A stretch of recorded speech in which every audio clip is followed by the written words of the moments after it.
اعوذ باللہ من الشیطان الرجیم بسم اللہ الرحمن الرحیم۔ سیدنا ابو بکر صدیق رضی اللہ عنہ کی شان سخاوت۔ اللہ رب العزت نے جس ہستی کو اپنے محبوب کا سب سے قریبی رفیق یا یار غار بنانا تھا، اسے تمام اوصاف حسنہ کا جامع بنایا۔ اللہ رب العزت نے سیدنا ابو بکر صدیق رضی اللہ عنہ کو جہاں دیگر اوصاف میں نمایاں مقام عطا فرمایا، وہاں وصف سخاوت میں بھی اعلیٰ عرفہ مرتبہ سے نوازا۔ سیدنا ابو بکر صدیق نے اسلام کے دامن سے وابستہ ہوتے ساتھ ہی اپنا مال راہ خدا میں خرچ کرنا شروع کر دیا۔ آپ ایک مالدار تاجر تھے۔ جس وقت آپ نے اسلام قبول کیا، اس وقت آپ کے پاس 40,000 درہم تھے، جبکہ ہجرت کے وقت صرف 5,000 درہم باقی رہ گئے۔ 5,000 درہم کے علاوہ باقی سارے پیسے آپ نے اسلام اور مسلمانوں کی خدمت میں پیش کر دیے۔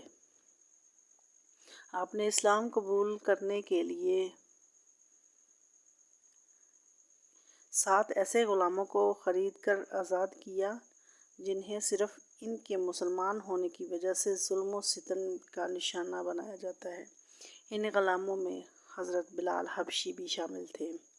آپ نے حضرت بلال حبشی کو ایک بھاری رقم 5 اوقیہ تقریباً 32 تولہ سونے کے بدلے میں خریدا۔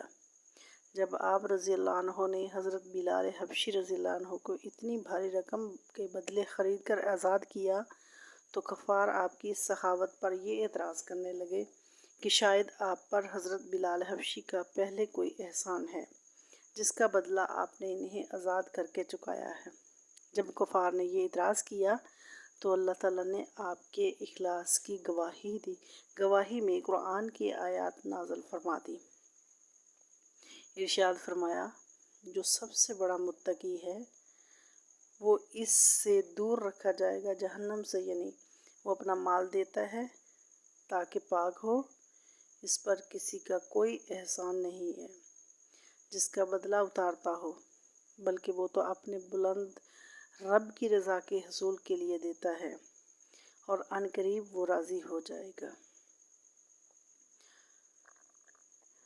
ان آیات سے واضح ہے کہ سیدنا صدیق اکبر کا رب کی راہ میں مال خرچ کرنا اور جود و سخا کا مظاہرہ کرنا رب کو کتنا پسند ہے۔ آپ کی حلیت اور خلوص پر اعتراض کفار نے کیا اور آپ کی طرف سے جواب خود رب کریم نے دیا اور واضح فرما دیا کہ آپ پر کسی کا کوئی احسان نہیں ہے جس کا آپ نے بدلہ اتارا ہو، بلکہ یہ ساری سخاوت تو آپ حصول رضائے الہی کے لیے کرتے ہیں۔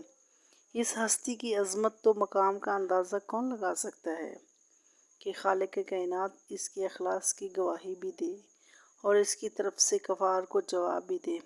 جب غزوہ تبوک کے موقع پر نبی اکرم صلی اللہ علیہ وسلم نے صحابہ کرام کو راہ خدا میں مال پیش کرنے کا حکم دیا تو تمام صحابہ نے حسب توفیق اسلامی لشکر کی مالی معاونت کی۔ اس موقع سیدنا ابو بکر صدیق نے جس طرح سے سخاوت و فیاضی کا مظاہرہ کیا، اس کی مثال تاریخ عالم میں نہیں ملتی۔ سخاوت صدیقی کا واقعہ حضرت عمر فاروق کی زبانی سنتے ہیں۔ حضرت عمر فاروق سے مروی ہے کہ ایک دن نبی اکرم صلی اللہ علیہ وسلم نے صدقہ دینے کا حکم دیا۔ اس حکم کی تعمیل کے لیے میرے پاس کافی مال تھا۔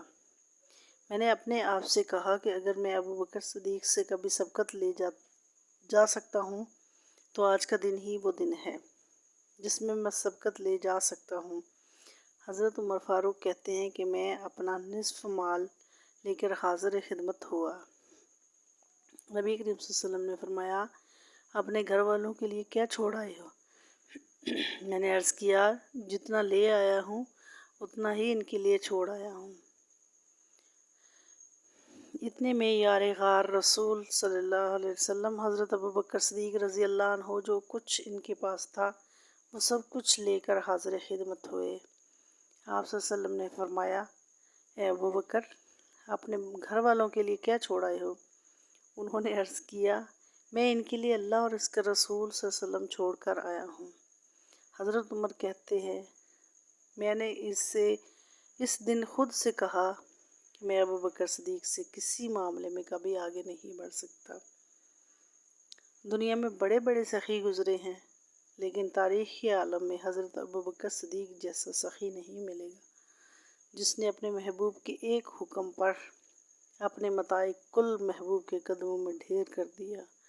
جب زندگی کا مقصد و منشا ہی محبوب کی رضا ہو تو پھر محب صادق اور اپنا تن من دن سب کچھ اپنے محبوب پر قربان کرنا اپنی بہت بڑی سعادت اور خوش قسمتی سمجھتا ہے۔ علامہ اقبال نے حضرت ابو بکر صدیق کے بارے میں اسی لیے کہا تھا، پروانے کو چراغ ہے اور بلبل کو پھول بس، صدیق کے لیے ہے خدا کا رسول بس۔ آپ رضی اللہ عنہ نے اپنے مال سے اسلام اور پیغمبر اسلام صلی اللہ علیہ وسلم کی اتنی خدمت کی کہ خود پیغمبر اسلام صلی اللہ علیہ وسلم نے آپ کے مال کو اپنے لیے سب سے زیادہ منفعت بخش قرار دیا اور ارشاد فرمایا، مجھے کسی کے مال نے اتنا فائدہ نہیں دیا جتنا ابو بکر کے مال نے دیا ہے۔ اس حدیث میں نبی اکرم صلی اللہ علیہ وسلم نے صدیق اکبر کے مال کو اپنے لیے سب سے زیادہ منفعت بخش قرار دے کر صدیق اکبر کی بے مثل سخاوت اور فیاضی پر مہر استثناء لگا دی۔ ایک موقع پر نبی اکرم صلی اللہ علیہ وسلم نے ارشاد فرمایا، تمام لوگوں میں سے سب سے زیادہ مجھ پر ابو بکر رضی اللہ عنہ کا احسان ہے، مال کا بھی اور رفاقت کا بھی۔ بھلا اس سے بڑی سخی کون ہو سکتا ہے جس کا نبی اکرم صلی اللہ علیہ وسلم پر سب سے زیادہ مالی احسان ہے۔